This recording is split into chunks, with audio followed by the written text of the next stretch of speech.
Hey, good morning. Welcome to Holy Week. So this is the week between Palm Sunday and Easter, and this week in our morning Bible study, we are going to be looking at Jesus' time in Jerusalem and also a small town named Bethany that sits right outside Jerusalem, which was kind of where he stayed with his disciples and was his headquarters during that time. So we'll get right to that in a couple of minutes. But while you are coming into the room, I am going to get things ready for you. So I'm going to be right here for just a second. I've got a question to get us started this morning as soon as I can get it loaded up on my machine. And our question for this morning is, what is your favorite counter service restaurant? All right? What is your favorite counter service restaurant? And I'm saying counter service instead of fast food because my experience is that fast food often is neither. It's not fast and it's really not good food. So what is your favorite counter service restaurant? Let's see if I get that in there. I spelled it wrong there. I think I got it that time. All right, what is your favorite counter service restaurant? We'll give people a chance to answer that as they're coming in. And I'll say hi to some people. So I see Dan and Sherry and Becky and Mary and the Swensons and Bonnie. Welcome to all of you. I saw Megan come in, so welcome. Carolyn says Chick-fil-A. Dan says Piata. All right, I like Piata a lot. Really filling though, and I wonder if it's really good for me, but it's good. All right, Sherry says Chipotle. Love Chipotle. Hi to Dan Grubb, who's joined the group. Merle Cox. Welcome, Merle. So Rich is here. Welcome, Rich. Glad to have you here. I'm going to take a quick drink, and I'll see what some of your other favorite counter service restaurants are.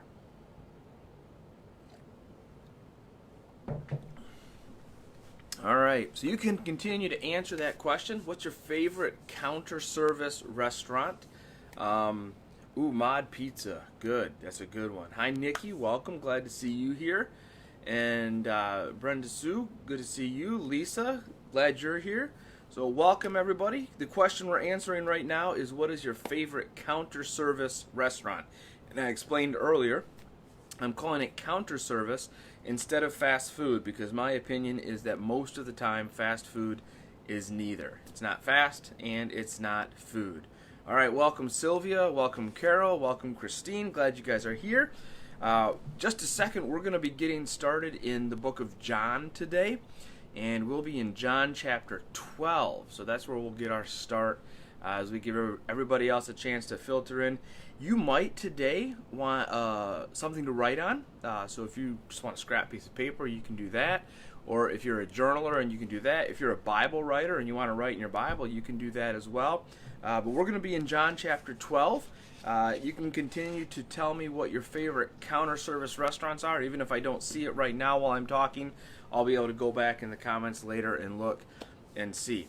Hey, just a reminder, so if you're part of the gathering, even if you're not part of the gathering, every week we do our Renew Journal, and this is a Bible study guide designed to get you a chance to, on your own, get into the Bible each week, and there's 5 lessons.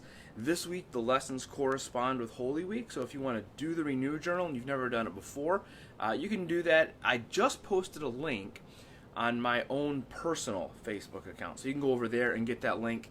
I will try to remember to post a link here at the end of our time if I do that. But we're going to get started in John chapter 12 this morning. We're tracing Jesus' steps between Palm Sunday and Easter for the most part. A little bit different today. Today we're looking at something that happened just before Palm Sunday. So just before Jesus went into Jerusalem, this event happened in John chapter 12. Starts in verse 1. It says, 6 days before the Passover. Remember, the Passover is what Jesus celebrated with his disciples.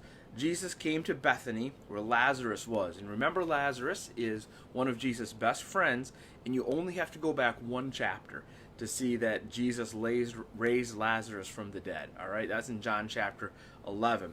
So this is actually, they're having this big celebration here to celebrate Lazarus' resurrection by Jesus. And here's what I want you to do. Here's your first assignment for the day. Hopefully you have something to write on, something to write with. I want you to real quick scan through verses 1 through 8. All right? So John 12, in fact, you can just do John 12, 1 through 6 if you want. John 12, 1 through 6. And I want you to just quickly make a note. And if you want to just even put these in the comments, you can. Who is mentioned here and what do they do? All right? I think I've got 5 characters. All right? I've got 5 different people that are mentioned here. So who are the 5 people mentioned here and what do they do? Go ahead, write it down now. If you want to throw it up in the comments, go for it. That's great. Let's see, we got some more people here. Hey, Kyle says the toasted pickle is his favorite counter service. Kyle, I might be with you. A lot of you who are watching have no idea what the toasted pickle is. It's a restaurant up in Michigan where I'm from, and it is amazing. I love just their grilled cheese and tomato soup. That's one of my favorite things there. So, all right. So do you guys have it? Who are the people who are mentioned here? Haven't seen anybody throw anything in the comments yet as to who the names are, but I'll list them for you in just a second. And who are the people? What do they do? All right, that's the question. So as I read through the passage, let's see who that is. The first person mentioned is who? It's Jesus, right? So Jesus, therefore, came to Bethany where Lazarus was. So Lazarus is number 2, who Jesus had raised from the dead. So they gave a dinner for him there. Martha, so that's person number 3, served, and Lazarus was one of those reclining with him at the table. Mary, that's number 4, therefore took a pound of expensive ointment made from pure nard and anointed the feet of Jesus and wiped his feet with her hair. The house was filled with the fragrance of the perfume. But Judas Iscariot, he's number 5, one of the disciples, he who was about to betray him, said, "Why was this ointment not sold for 300 denarii and given to the poor?" He said this not because he cared about the poor, but because he was a thief. And having charge of the money bag, he used to help himself to what was put into it. So those are our 5 people, right? Jesus, Lazarus, Martha, Mary, Judas Iscariot. And the second question then, as we try to dig into this passage a little bit, is what do they do? What does each person in this passage do? And what I want us to focus in on this morning is what are specifically the action words. You know, I meant to post that question in the comments and I forgot to, so sorry about that. So what are the specific action words here? All right, let's real quick run through it and look at the action words, and then we'll back up and kind of talk about what we can glean from that. All right, so first of all, what's Jesus' action word? He raised, right? We could go back one more verse and say he came to Bethany, but I want to focus in on the fact that he raised. Okay, so Jesus raised. Martha served. Martha served. You know, that's kind of obvious. Lazarus reclined. So I like Lazarus, right? He's kind of Mr. Chill, just kind of laying back, having a good time. And in fairness to him, not very long ago, he had been dead. So he's probably playing that card, right? He's sitting there. His sister Martha says, "Lazarus, come and help me with the dishes." And he's like, "Sister, I was dead a couple days ago. I think I just need to relax a little bit more." So Lazarus is reclining. Now, Mary has a lot of action here, right? Mary took a pound of expensive ointment. She anointed and she wiped. So Mary has a lot of action going on here, as does Judas. So really, interestingly, the 2 key characters in this story are Mary and Judas. Now, Jesus is always the central character, but in this story, the 2 key characters are Mary and Judas. And we notice that partly because they have the most action, right? Mary does all this stuff. She grabs the ointment, she anoints Jesus, she wipes his feet with her hair, and then Judas gets 3 whole verses 4, 5, and 6. So Judas, he says something, right? And you know, I'm gonna change that word "said" to "explained." Okay, objected. Some translations say objected. That's good. He objected, and in verse 6 it says he said this not because he cared. So the action word there is cared, but the modifier is important. He cared not, right? So he didn't care, and then finally he helps himself. So those are Judas's action words. He explains or objected or talks. He doesn't care, and he helps himself. So I had a lot of fun when I was reading this passage last night and just going over it, getting ready for this morning, kind of marking up my Bible and you know, checking out these action words. And I made a couple of notes in the column here to say, hey, this is what I want to share a little bit. And I want to start with Jesus, okay? So Jesus raised Lazarus from the dead. Earlier in his ministry, Jesus raised a young girl from the dead. Jesus raised himself from the dead, and one day Jesus will raise us from the dead. So I think that's actually pretty cool that here the word that Jesus gets, his action word, is really central to who he is. Jesus is all about resurrection. That's what we're celebrating at the end of this week, and what that resurrection means for us. And it makes us new. It gives us a new chance.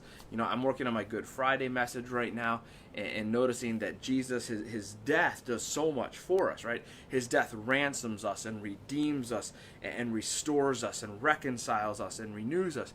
But it's the resurrection that makes it all work, right? It's the resurrection that makes all things new. So this is cool. Jesus raises.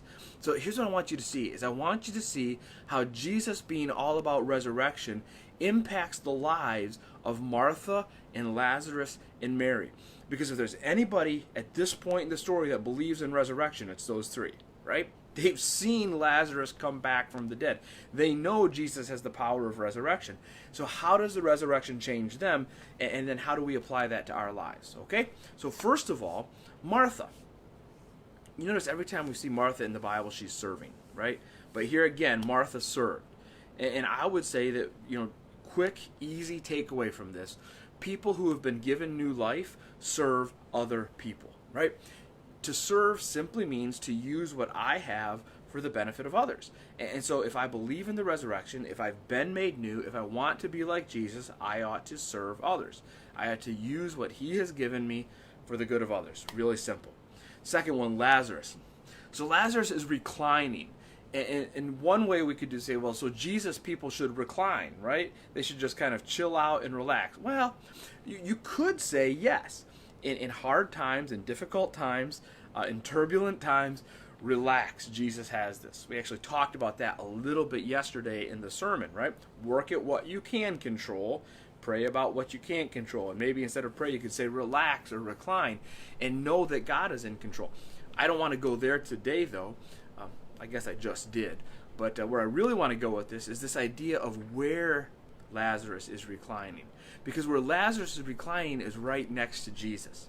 He's at the dinner table. And remember, then they didn't really sit in chairs. They kind of sat on the ground and actually laid on pillows and were propped up.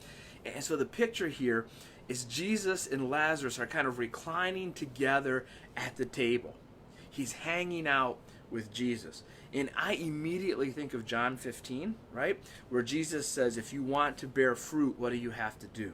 You have to abide in me, which means remain with me, stay with me, hang out with me, recline with me. This is what Lazarus is doing. Now, Lazarus has experienced resurrection. He knows what it means to be made new. And as someone who's been made new, what he wants to do is hang out with Jesus. Now, I know that we can't do it in the same way as Lazarus did because Jesus isn't necessarily present right here next to us right now physically. But what this means, if I want to hang out with Jesus, if I want to abide in Jesus, remain in Jesus, recline with Jesus, I need to go where Jesus would go. I need to be who Jesus would be. I need to speak like Jesus would speak. The more I try to emulate Jesus, the more I'm abiding with him. The more I'm relaxing with him. And if I follow his path, then I'm reclining in him. I'm trusting him to lead me, and I'm going to go where he leads. I'm going to follow him. So that's Lazarus. Lazarus is reclining or staying or abiding. He is trying to be where Jesus is. And now the third person that has really been impacted by resurrection is Mary, right? And Mary, it says she took a pound, she anointed the feet of Jesus, and she wiped his feet. Now, if you notice, the first two were serve and stay. So I tried really hard to come up with an S word, and I couldn't, so I went with celebrate, because it sounds the same. So Mary celebrates Jesus. I love this, okay? So people who have experienced new life, people who have experienced resurrection, celebrate Jesus. Mary is willing to publicly do something that's a little bit humiliating. She gets down on her hands and knees, and she uses her hair to clean this guy's feet, which are dirty.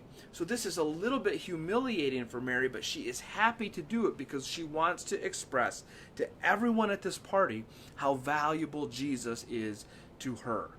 This is powerful to me. Am I doing that in my life?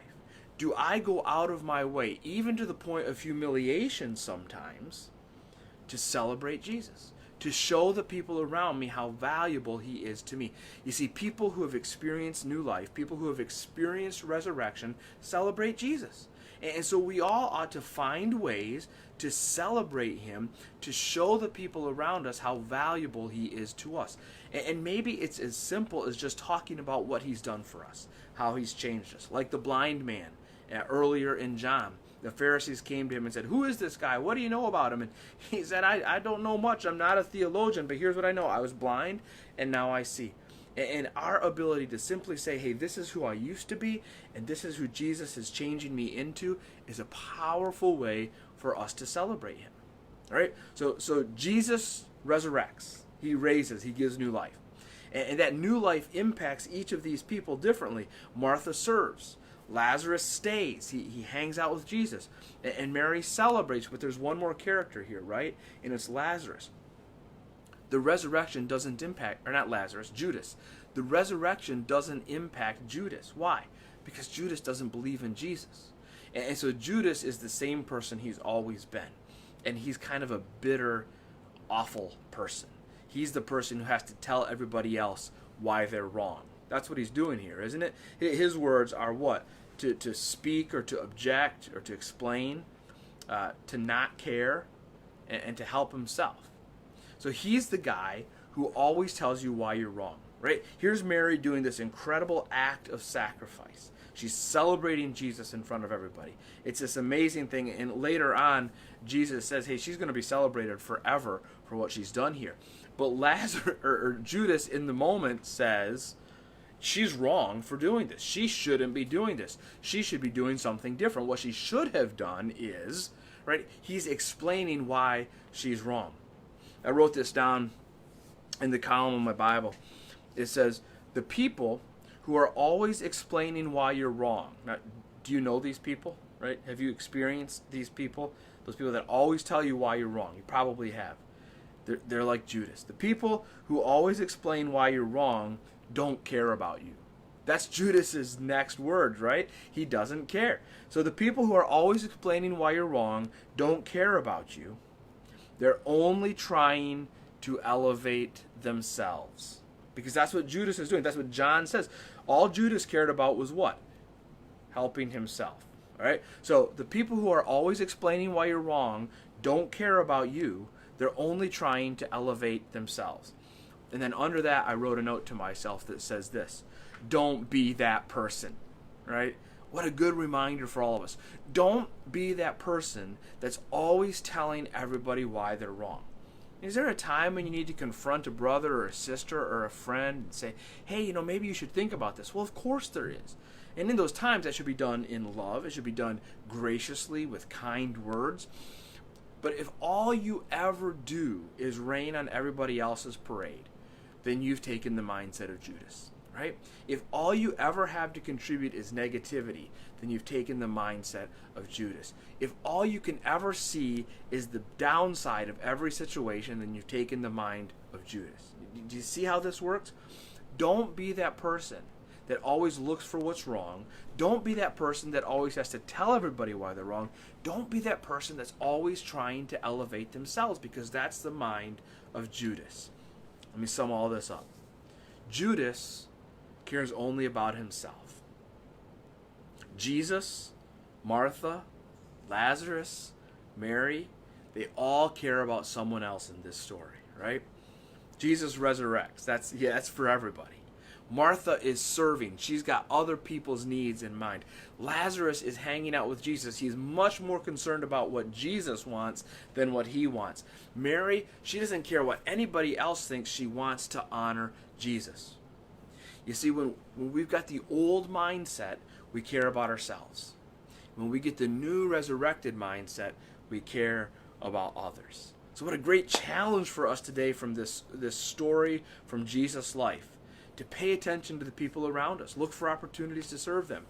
Pay attention to where Jesus would be, what Jesus would be saying. Let's try to be more like him. And then also like Mary, let's try to celebrate him today. All right. Hey, thank you guys for being here. I'm going to pray for you real quick, and then after I pray, I have a couple more things I want to say, and then we'll be done for the morning. But let me pray for you. Father, thank you for sending your Son to be the Savior of the world.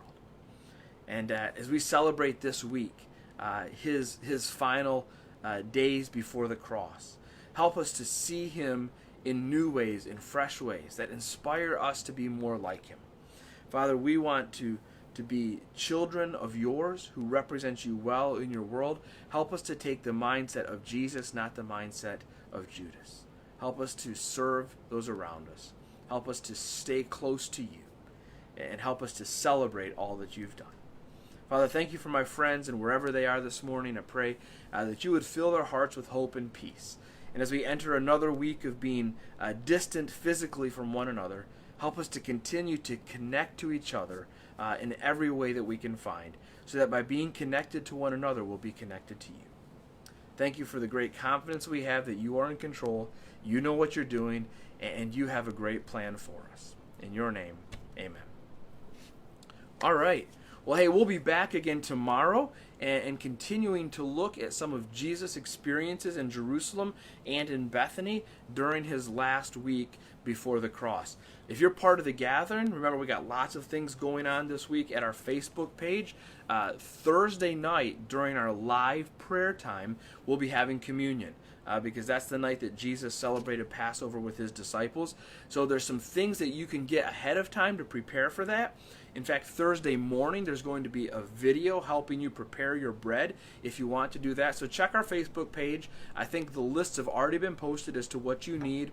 There's also some great kids activity for Easter weekend that you can do with your family, and all the supplies for that's listed already, so you can grab that stuff if you'd like to. I'll be here every morning at 9 for this. Friday, we'll be having a Good Friday service, I believe at 7 o'clock, and so you'll want to pay attention to more information about that as it comes.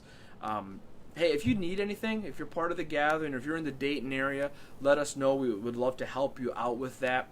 Remember, guys, we have our drop-off area behind the church at the main doors. So if you have a little extra, drop it off. If you need a little extra, grab it. So let's see. Scott says, will this message be on Facebook page later? I got pulled away from my desk to help a customer at work.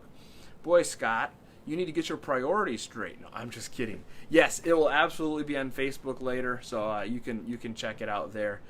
It will be available probably as soon as we're done. So, hey, thank you all for watching. I'll scroll through the comments when I'm done here and see what all you have said. And if I need to respond to any of you, I will. I'll try to post a link to the Renew Journal at the end of these comments so you can go back and find them. And if you want to use the Renew Journal, you're okay to do that. Until tomorrow, have a fantastic day. Celebrate Jesus with everyone you meet today. All right? I'll see you guys tomorrow.